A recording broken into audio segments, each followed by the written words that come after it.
Okay, since I have to do this once every month, I'm gonna try my best to just do this like a one shot kind of thing. So because I'm too lazy to like edit and all those stuff. So bear with me if I stutter or I have like if I do some filling words, all those kind of stuff, like what I'm doing now.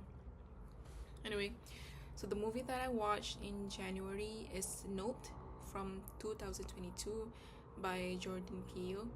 Um, I pretty much got into this movie blind because I don't really know anything about it, but I saw like some people talk about it on Twitter, and I saw like a certain scene that they were referring to, and I was kind of curious, like what is it about, based on the scenes that they showed on Twitter. Um, but pretty much I don't know anything about it, even though like 3-4 years have passed since it came out. But I'm glad that I don't see any spoilers from those people on Twitter. It's just like it piqued my interest. Let's just put it at that. So I even put some notes on like my thoughts on the movie. So I got into the movie kind of with the expectations that it's gonna be like a thriller kind of thriller that they set up something and then you understand that okay, this comes from the scene that came up at the beginning. This is the source. This is what happens. Why it happened that way. And like why are people like why random people suddenly started. Why do these people get killed or whatever? And there's gonna be like a backstory to everything. But turns out that this is the kind of movie that like metaphorical. This happens and then you apply it into real world. So you're like, oh, this is genius because like blah blah blah blah blah blah. No shade whatsoever. I do like those kind of movies sometimes, but this one in particular, I don't have much criticism of it because it's quite straightforward, the message that you're trying to send. Okay, so a brief synopsis of this movie is that maybe if you haven't seen it, maybe, and if you want to, maybe you should like stop here and go watch it. But if you don't, I'm just gonna tell you everything. So the synopsis is about these two siblings, OJ and Emerald. They are the children of a black cowboy. So what they do is they raise horses and then they train them, and then these horses are then sometimes become let's say entertainment for like TV shows and movies or whatever. So they bring their horses to like movie sets and TV show sets, filming sets, to be used in whatever they want to do with the horses. But then one day after their father died out from like a mysterious thing that fell from the sky, and he got pierced, like literally like got pierced through his head with a coin. Yeah, that's what happened. So he died, and then after that OG is trying to find ways how to like sustain the business, how to make money for the family. So he also started to like find like people to like bring the horses to, to make money. And then so that's basically what happened. And then as they are trying to find ways to make money, something happens. They saw that extraterrestrial things started happening in their area. And then don't want to tell you this. It's about aliens. This movie is about aliens. Okay, so there's like this UFO that hovers around above their roof, and then instead of like freaking out and like what was that, what they're most excited about is that they can make money out of this. So they started to like put cameras around their house, around their land or whatever, try to capture the image of the UFO so that they can put it online and then get money out of it, get famous, whatever. Yeah, basically the movie is about that. uh, it's about that. It's about them trying to make money out of UFOs. So here are my thoughts on the movie.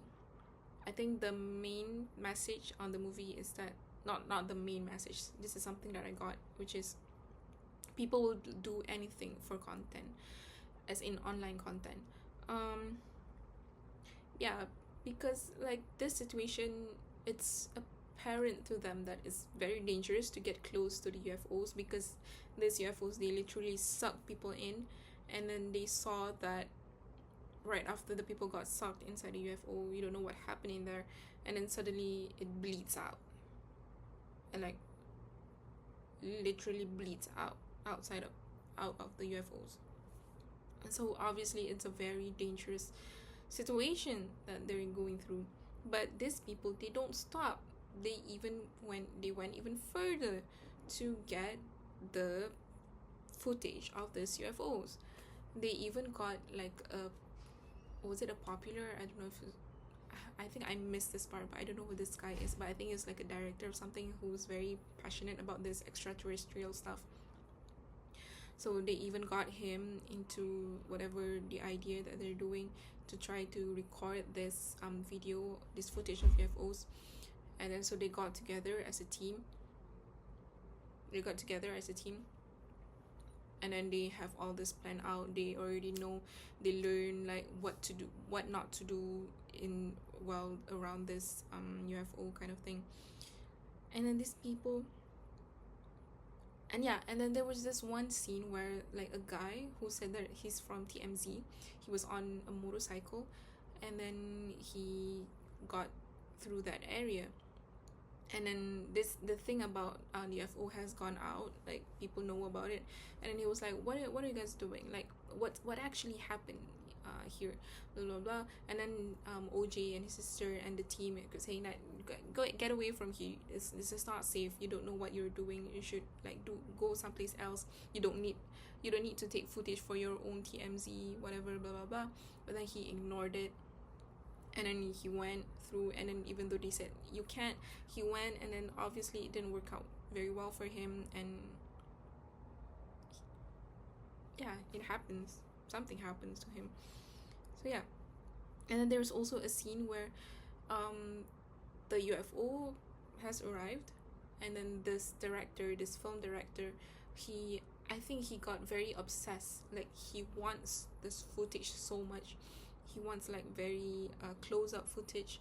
So he literally he was under the UFO, and he's almost get sucked into the UFO, and he was still like recording. It was like an old-timey camera, and it was like he was just posing that thing, and it was like trying to record whatever that is until he gets sucked in.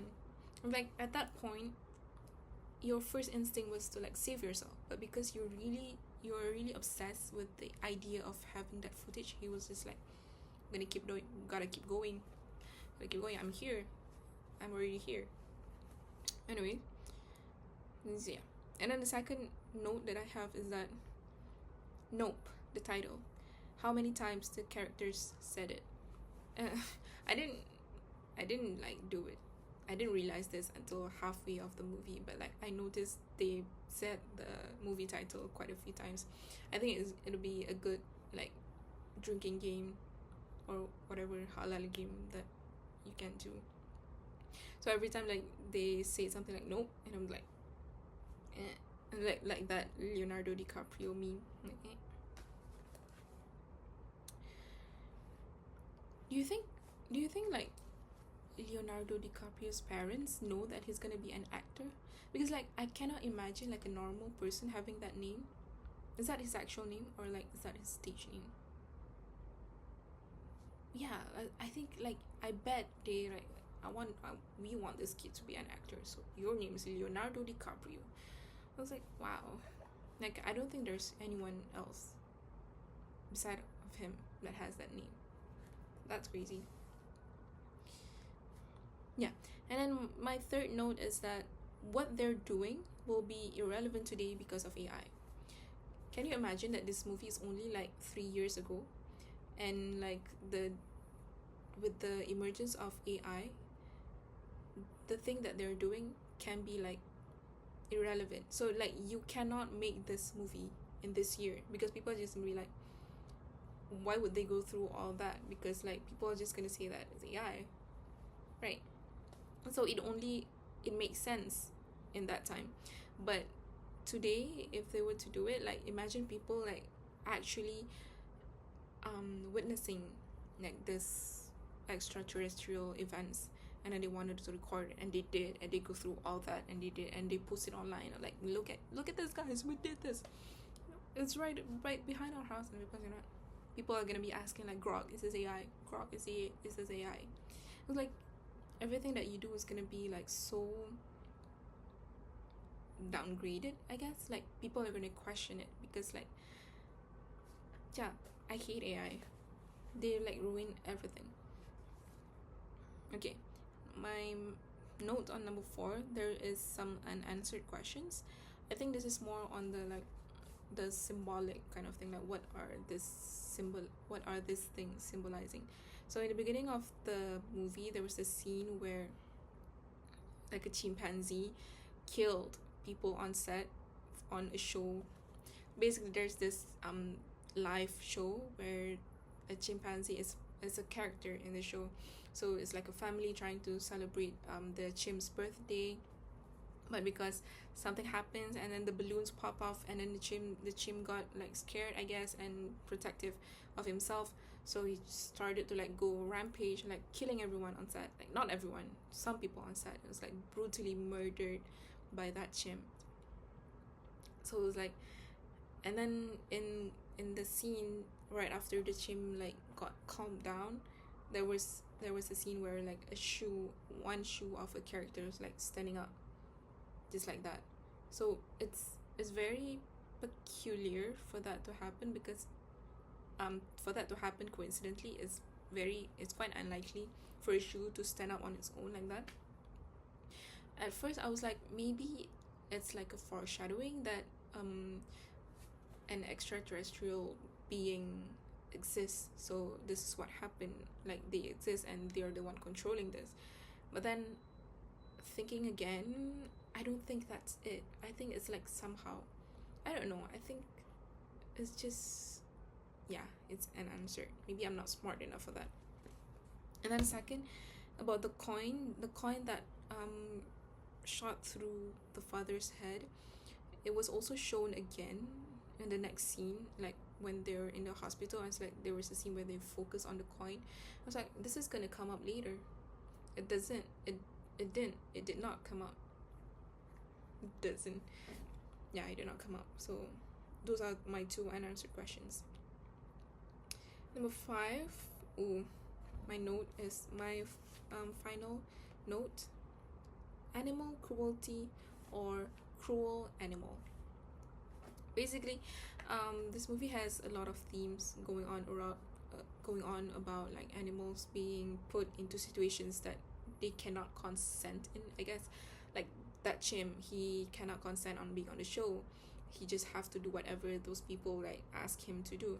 And the horses, they cannot consent on being on like those TV shows, commercials, being asked to like do something, I guess, with people on set and being around cameras.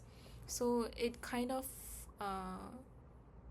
it touches on the topic of like animal cruelty, because you put this animal that cannot think into situations that they probably don't want to be in, and then they're not careful around the animal, they don't have empathy around the animal. It's like, what are the boundaries and all that. But then there's also of the animal being kind of cruel, because the chimp actually killed people, like murdered people, like brutally murdered those people on set. Wow, that was crazy, that scene. So yeah, those are my points. I don't think obviously I didn't cover this movie enough, and I watched it in like 3 parts because I'm a working woman trying to make money and trying to get as much rest as possible. But yeah, so those are my thoughts. I'm sure there's like a lot more things to talk about this movie. It's obviously very deep and very you basically need to like watch it several times to get the idea of whatever, to understand everything that's going on, what are the message of each things, what everything that they show, they has to be like a reason why they show it. But I don't have enough time for that. So yeah, overall I give this movie a 7.5 out of 10 because it's entertaining to watch. It's fun. The dynamic of the people, the characters are also kind of interesting, and I think the climax, the part where they're going through all that, was very fun to follow. Yeah, overall fun to watch. So that's all for my January movie review. I'll see you in February.